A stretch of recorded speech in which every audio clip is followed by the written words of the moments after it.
nabad iyo warsan saaxiibayaal soo dhawaada dhammaantiinba. Waa maxay capitalism ama raasamaaliyad?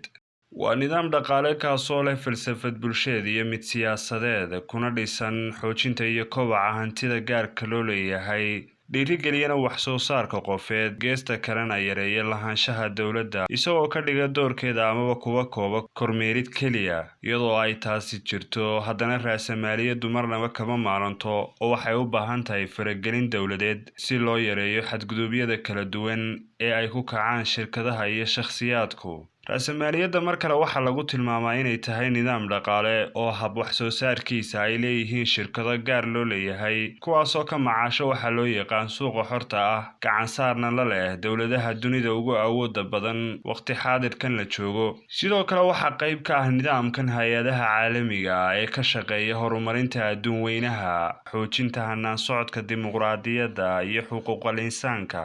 bilowgii capitalismku taariikh ahaan waxa uu ahaa intii u dhaxaysay qarnigii 14aad ilaa qarnigii 16aad, kaasoo ka hirgalay Yurub kadib markii uu burburay nidaamkii ay heshiiska ku ahaayeen imbaradoriyadii Roomaanka iyo burjuwaasiyiintu. Si tartiib ahna waxay isugu beddeshay nidaamka ugu awooda badan dunidan aynu maanta ku noolnahay.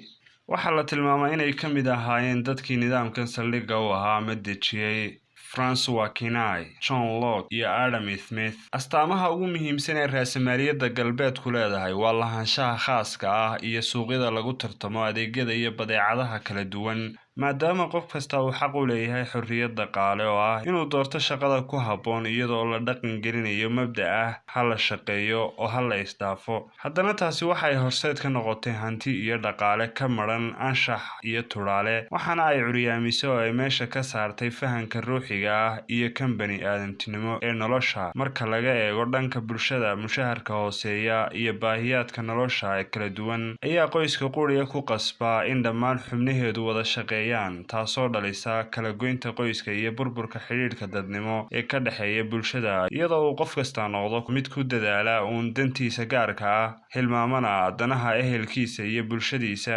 nidaam dhaqaaleedka raasamaaliga ama capitalismku waxa uu si weyn ugu baahay guud ahaan adduunka tan iyo markii uu burburay midowgii Sofiyeetku qarnigii 20aad, kaasoo ku dhisnaa nidaamka hanti wadaagga ama socialismka. capitalismka waxaa lagu ammaanaa dhowr qodob oo ay ka mid yihiin tartanka xorta ee suuqa, kaasoo horseed u noqdo wax soo saar tayo leh, kobaca aqoonta iyo horumarka bulshada, dakhliga qaranka oo sarreeya. ceebaha lagu dhaliilo raasamaaliyadda waxaa ka mid ah inay tahay nidaam dhiig miirasho kaasoo si xun uga faa'iidaysta shaqaalaha, in ay tahay nidaam faraha u geliya kuna kooba hantida dad yar oo bulshada ka mid ah, inay tahay nidaam xoogga saara maadiyaadka oo quri ah kana maran qiyamka iyo akhlaaqiyaadka.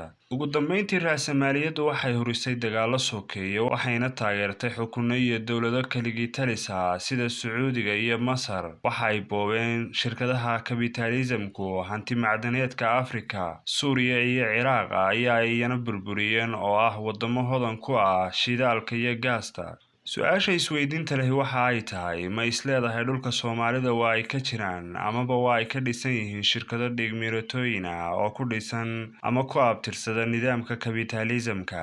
mahadsanid daawade. waa diyaarintii Cabdicasiis Axmed Xaashi iyo tabintii Cabdiraxmaan Nuux Xaaji Maxamed.